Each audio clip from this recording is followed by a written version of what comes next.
La televisión, un mundo de focos y planos ciegos. La literatura, un universo de luces y sombras donde el camino difícil es hacerlo fácil.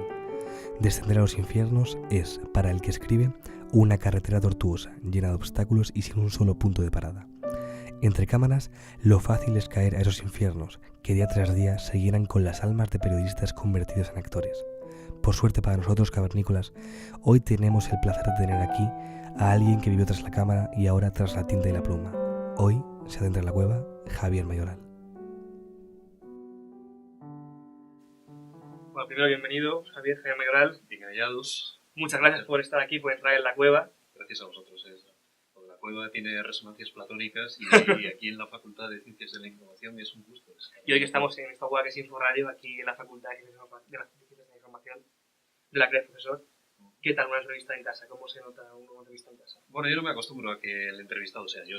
Me he dedicado toda la vida a hacer entrevistas y me gusta más preguntar que responder. Pero siempre que algunos amigos o exalumnos o futuros alumnos, como también es el caso, me piden que participe en una entrevista, pues encantado. Vamos a comenzar con una frase tuya. Nunca quise ser periodista. Primera frase de Marcos, el protagonista de tu primera novela, No te fíes del cielo. Primero periodismo y después filología. ¿Siempre quisiste ser periodista? No tenía claro lo de ser periodista. Vino un poco por, bueno, a ver qué hago, ¿no? De las cosas que me van gustando, me gustaba mucho, sí tenía claro que me gustaban cosas relacionadas con el lenguaje, por eso lo de filología, también pensaba en filosofía.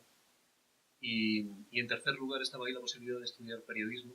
En un momento de lucidez le di la vuelta a la tortilla y decidí empezar primero por periodismo, luego filología, y ya cuando sea un poco mayor me dedicaré a la filosofía. ¿Te gustaba el periodismo antes de estudiarlo o lo descubriste estudiando? Yo descubrí el periodismo ejerciendo, no estudiando.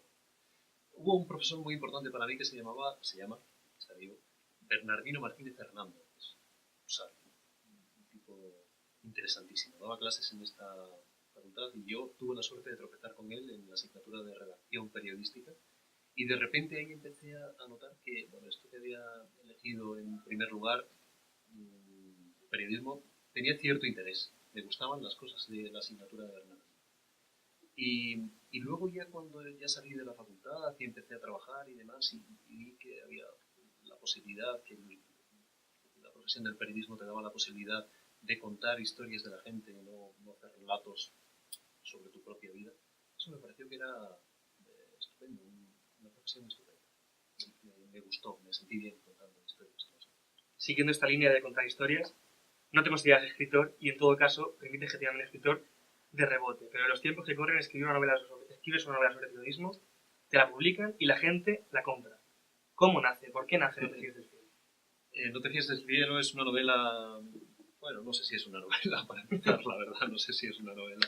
Yo cuando estaba escribiendo sabía que había ahí bastantes dificultades en lo que yo quería contar para que fuera una novela, pero bueno, me atreví a hacerlo porque en el fondo lo debía, ¿no? Lo debía a gente que había vivido la historia de una redacción que se iba descomponiendo y que finalmente se iba al garete porque había una serie de personajes que estaban haciendo negocios de diverso tipo. Pero sobre todo por la sensación de fraude que te deja ver que una televisión pública se deshace y trunca muchas vidas. Porque no es solo una televisión pública, claro. Yo lo veo como una televisión pública que se pierde, algo que nos roban, pero también veo a la gente que estaba allí trabajando, que estaba haciendo su tarea de periodista y que un buen día le dicen, estás en el paro, no tienes trabajo. Y cuando miras hacia atrás e intentas analizar por qué ha sucedido eso, te das cuenta de lo desalmado que ha sido el comportamiento de alguna gente, ¿no? Que ha hecho negocios, que ha hecho propaganda, que ha hecho política, a costa de que la gente se quedara en el paro y que los ciudadanos se quedaran sin televisión pública. Antes de ser una novela Noticias del Cielo, digamos que nace de la experiencia, de lo vivido. Sí. A mí me gustaba mucho eso que decía Pla, ¿no? A partir de los 45 años eres un poco estúpido si te pones a escribir una novela. Estaba en el límite, estaba escribiéndolo y me permití el lujo de seguir escribiendo, pero era una novela con un fondo muy documental, ¿no? Con una novela sobre la experiencia vivida, que era como las novelas de Pla también, con un pozo de experiencia personal. Esto no quiere decir que todo lo que se cuente haya sucedido, ni muchísimo menos, porque para eso es una novela, para eso se utiliza la etiqueta de novela, pero sí tiene que ver con la vida, ¿no? Recogiendo lo que decías de la etiqueta de novela, ¿existe el periodismo literario o la literatura periodística, como quieras llamarlo? Yo creo que hay una frontera ahí que es interesantísima, un territorio de encuentro entre el periodismo y la literatura, que lejos de ser un problema, como se plantea a veces en algunos manuales, ¿no? Y dices, es que ¿esto qué es? ¿Periodismo o literatura? Esto no llega a ser periodismo, y la gente ve grandes problemas ahí. A mí me parece que eso es un terreno muy fructífero, y cualquier cosa que se haga en ese terreno ambiguo me parece que tiene posibilidades. Hay peligros, pero también hay muchas posibilidades de contar de otro modo, de ver la realidad de otro modo. La gente cuando habla de las etiquetas de periodismo y literatura piensa sobre todo en el lenguaje, en si se utilizan más adjetivos, menos adjetivos, un tono más atrevido, menos atrevido, pero yo pienso sobre todo en la mirada, en la forma de mirar. Un terreno a cultivar, por tanto. Sí, yo creo que además dentro de los ámbitos en los que el periodismo intenta innovar, claramente es uno de los terrenos en los que más se ha profundizado en los últimos años, ¿no? El periodismo narrativo, el periodismo que vuelve a contar historias, quizá porque estamos un poco hartos de las 200 palabras de los relatos superficiales, de los digitales, de las noticias breves. Necesitamos algo más que eso. Ahí vamos. Nombres como Gabriel García Márquez, Richard Kapuscinski, periodistas que acabaron escribiendo cómo vira al periodista de hacer periodismo a hacer literatura. ¿Cómo vira? ¿Cómo cambia? Hombre, yo creo que hay un compromiso con la verdad diferente. En el caso de la literatura, al final lo que debe quedar es una sensación de haber contado una historia que era necesaria contar, aunque los personajes sean irreales, aunque la peripecia, el argumento sea creado, aunque no haya nada más que un fondo de verosimilitud. Pero en el periodismo, cuando estás haciendo algo de periodismo, tú puedes utilizar herramientas que proceden de la literatura, pero tienes que tener un compromiso con la verdad entendida como realidad comprobable. Y ahí tú puedes moverte en un terreno que es difícil, porque a veces puedes dar un paso más y te sitúas ante un precipicio de inventarte algo y contar algo que en realidad no ha sucedido y que la gente va a creer que ha sucedido. Eso le ha pasado a todos, ¿no? Incluso en el caso de Kapuscinski se ha criticado, algunos de los discípulos han escrito textos en los que dicen que Kapuscinski también se equivocó a veces, ¿no? Novelas como Ébano, como A Sangre Fría, ¿son grandes novelas o grandes reportajes? O las dos cosas. O las dos cosas. El caso de A Sangre Fría, por ejemplo, yo creo que en su momento se percibió, cuando se publicó, se percibió como un gran reportaje. Y hoy ya lo entendemos como una novela. Relato de un náufrago también fue un texto fundamentalmente periodístico y hoy ya lo consideramos como un texto fundamentalmente literario. Y yo creo que lo que podemos sacar de ese trabajo de escritores que han llegado a los medios de comunicación y demás es el gusto por contar bien las historias. Porque la historia no tenga solo una superficie y no puedas escarbar porque ahí no hay nada más. Que haya un relato en el que tú puedas profundizar, que puedas releer, que puedas leer una segunda vez. Eso es importante. Decía García Márquez que Crónica de una muerte anunciada nacía de su experiencia en el periodismo. ¿Es un ejemplo de crónica? ¿Es periodismo Crónica de una muerte anunciada a pesar de esa ficción? Sí, yo creo que sí. Sí. Yo creo que el caso de García Márquez, en clase cuando yo pongo a García Márquez, muchas veces analizamos la construcción interna del texto, cómo está escrito, qué parte del texto se puede eliminar, si es que hay algo que se puede eliminar. Muchas de las ocasiones en las que hacemos esto llegamos a la conclusión de que no hay nada eliminado. Eso está muy bien, es una gran lección, ¿no?, de escritura. Esto está escrito, este tipo de textos en general suelen estar escritos por gente que tiene mucho talento narrativo, pero que tiene un compromiso con la realidad, con la verdad, que hace un trabajo de investigación, que hace un trabajo de comprobación y que finalmente se puede leer también como un texto periodístico. Yo creo que eso ensancha las posibilidades del periodismo. Te leo ahora dos citas muy diferentes entre sí y me comentas eso tiene. La primera de Martín Vivaldi: la literatura, la creación literaria es un lujo, el periodismo una necesidad. A veces hay momentos del día en los que me daría la vuelta.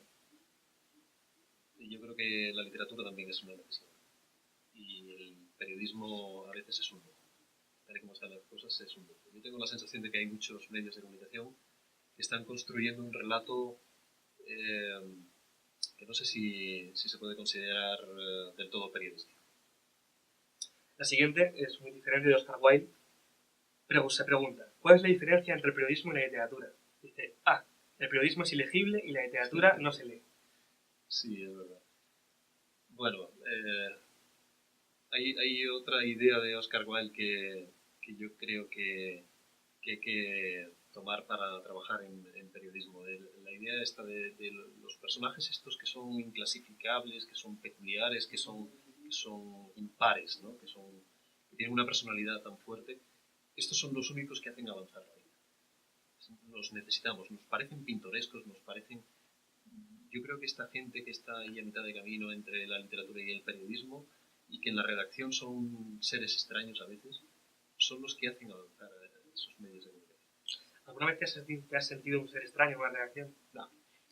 Me ha gustado la vida de los medios de comunicación, a mí me ha gustado el ruido de las redacciones, no me he sentido un escritor, no, yo era fundamentalmente en la redacción, me sentía como periodista, me sigo sintiendo como periodista, ahora aquí en los muros estos de la Facultad de Ciencias de la Información, pero no me siento un escritor y me siento periodista, no me siento raro. Cogiendo este concepto de ser extraño, esta metáfora, vamos a otro género, a la poesía. ¿Se puede hacer periodismo poético?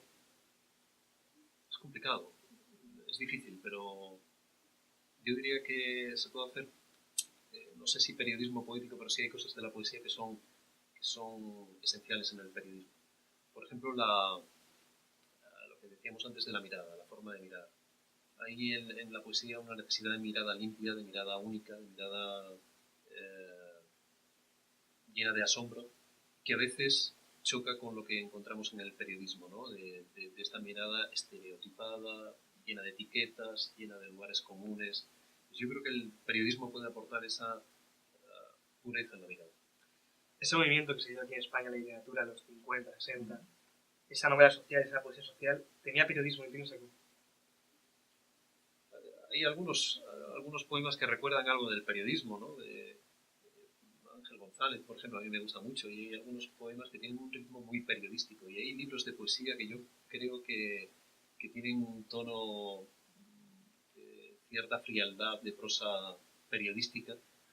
A mí me gustan, ese tono me gusta, me parece que es un tono bastante contenido que va bien con la forma en la que yo entiendo la poesía. No me gusta la poesía absolutamente recargada, llena de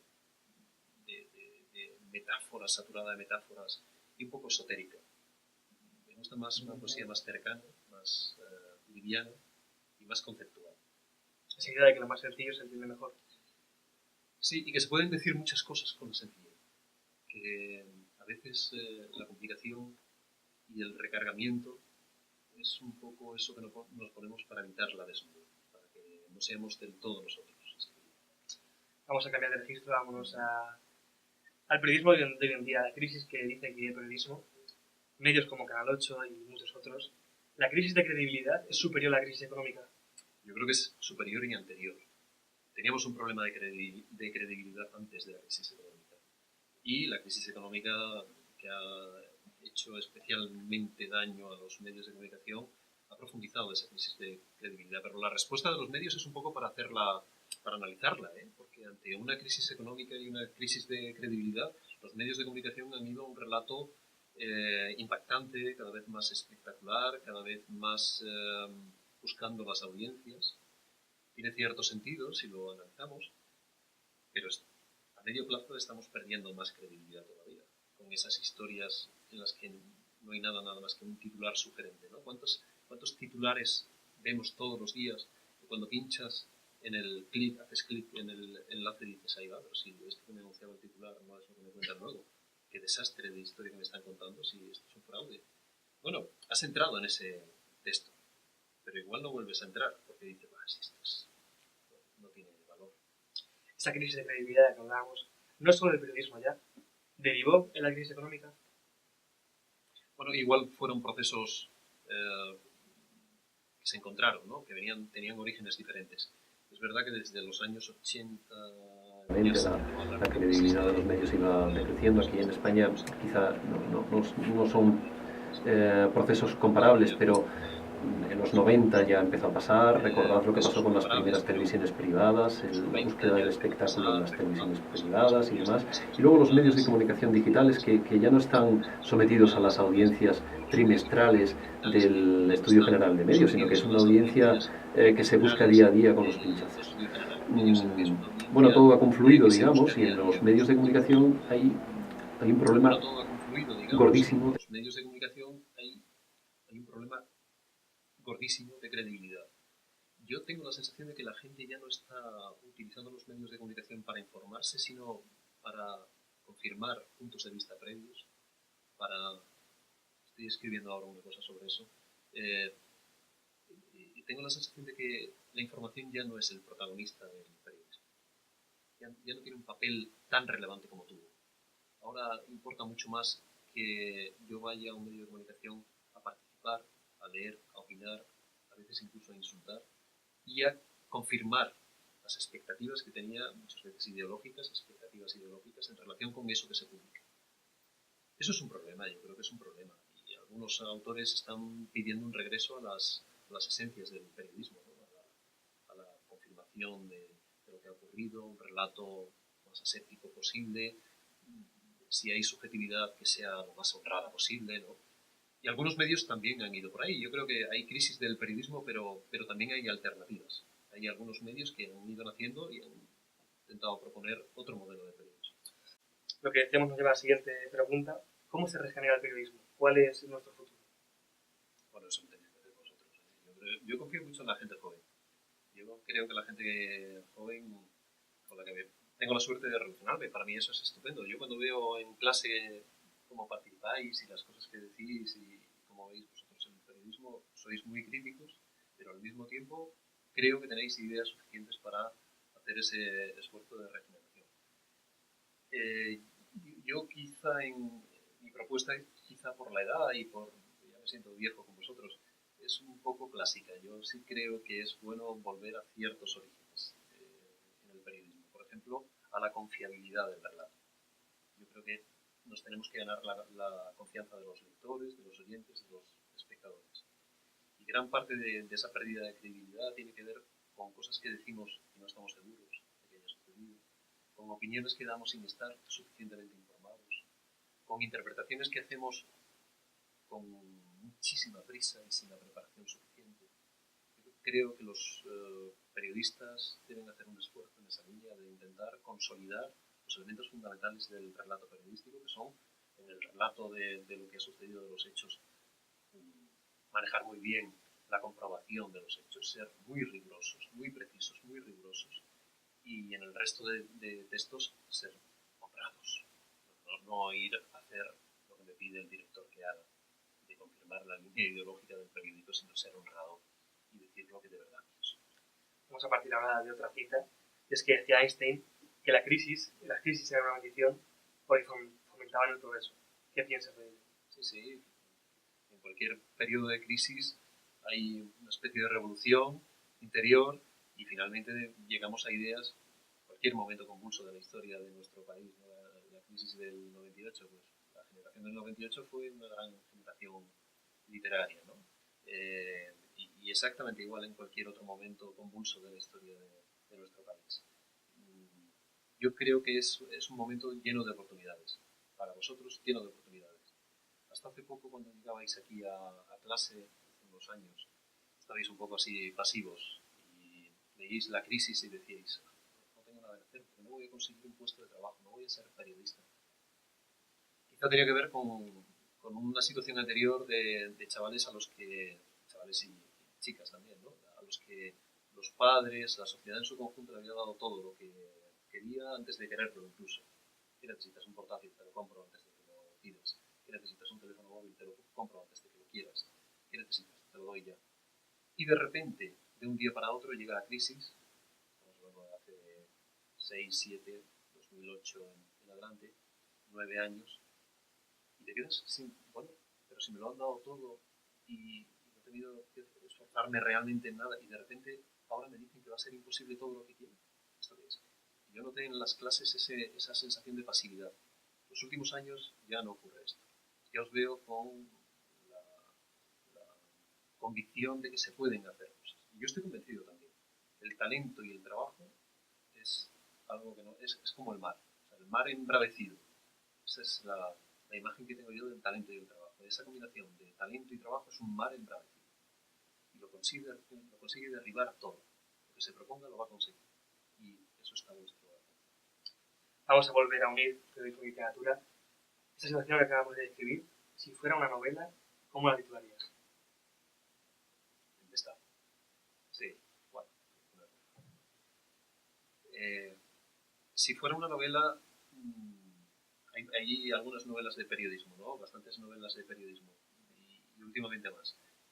Yo creo que el mundo de la política, el mundo donde se toman las decisiones y demás, donde ocurre la novela negra, se puede escribir a través del periodismo.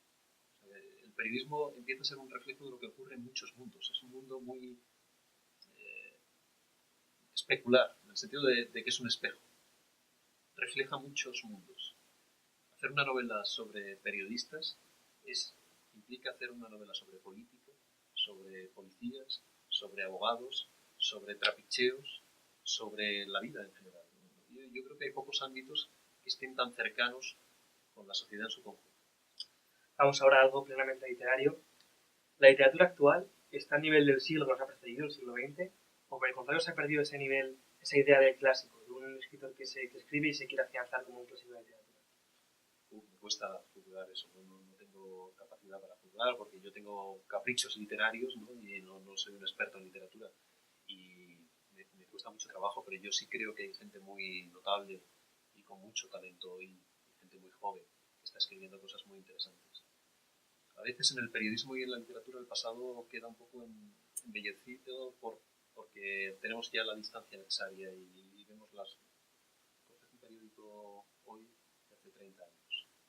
De verdad, cogedlo de verdad. Coged el papel y mirad cómo se escribía.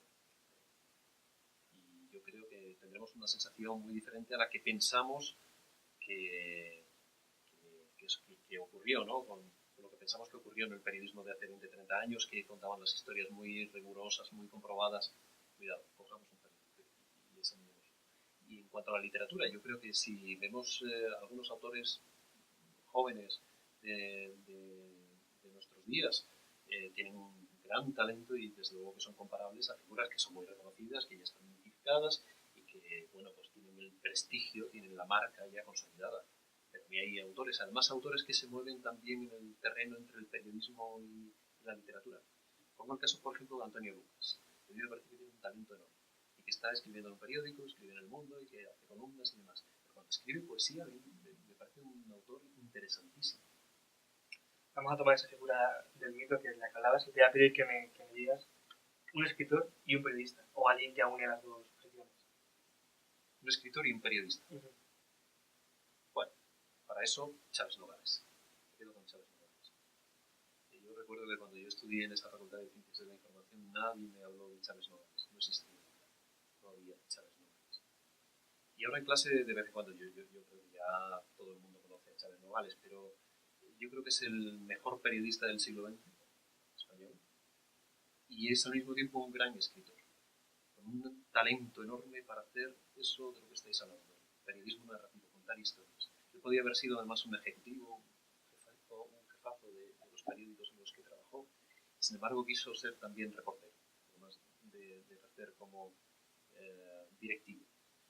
Hizo reporterismo, hizo entrevistas, quiso estar a pie de calle, siempre. A mí me ha gustado mucho el punto de vista de Chávez Nogales de no entrar del todo en aquello que está retratando, sino entrar en un angulito, en una esquina, para decir estoy aquí, lo estoy viendo yo, estoy tomando notas, pero no soy el protagonista de la historia. Eso me ha encantado. Después de esto, ¿cuál ha sido el escritor que más te ha podido influir tanto a la hora de escribir como en lo personal? El escritor que más me ha podido influir, hombre, en lo personal, claramente, yo os hablaba antes de Bernardino Hernández, es un escritor, además de periodista. Para mí fue importantísimo encontrarme con él. No es muy conocido, y, bueno, pero da igual, el que más me ha influido es igual. Y en la parte más literaria, bueno, pues no sé, no sabía decirte. A mí me gusta la gente que escribe escribe con sencillez y profundidad. Como cualquiera de esa línea, ¿no? Machado, Monterroso, cualquiera de... Esto no quiere decir que no me gusten autores más complicados, ¿no? Ahora estoy releyendo el Ulises de Joyce.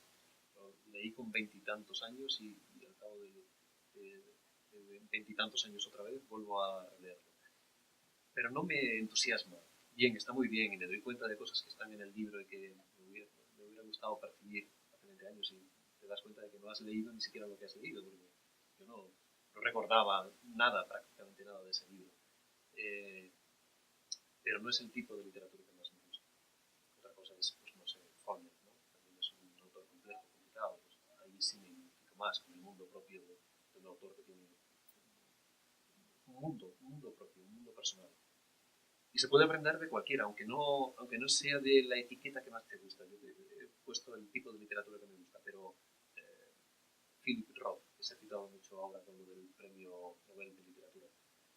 A mí me encanta Roth. No es el tipo de literatura que a mí me gusta. Poesía, exactamente igual. Os he citado antes Ángel González, pero Beatriz Russo, con la que tengo muchas diferencias de estilo, a mí me encanta la forma que tiene de escribir ella y es una poesía completamente diferente a la que yo haría. Pues Javier, ahora para terminar, la gran pregunta es si tuvieras que entrar en una cueva para no salir jamás, ¿qué libro, qué película y qué disco de música llevarías contigo? Música. Las variaciones Goldberg de la versión de Glenn. Libros es más complicado, ya me lo habéis puesto realmente difícil con lo de la música, con el libro va a ser complicado, pero bueno, ya que he citado a Philip Roth, me llevaría algo de Philip Roth. Pastoral, ¿no? ¿Y película? Y película. Pues una de periodismo, para que no se me olvidara la historia de los periodistas. Spotlight, no es que sea una excelente película, pero es reciente, va sobre periodismo. No soy mitómano en el cine, ni en los libros, ni en la música, pero bueno, una buena película sobre periodistas. Pues muchas gracias, Javier. Gracias por haber entrado a la cueva. Por ahora te dejamos salir. Algo difícil de salir. No, es sencillo. Después de esto es sencillo. Esperamos que vuelvas pronto y ha sido un placer. Cuando queráis.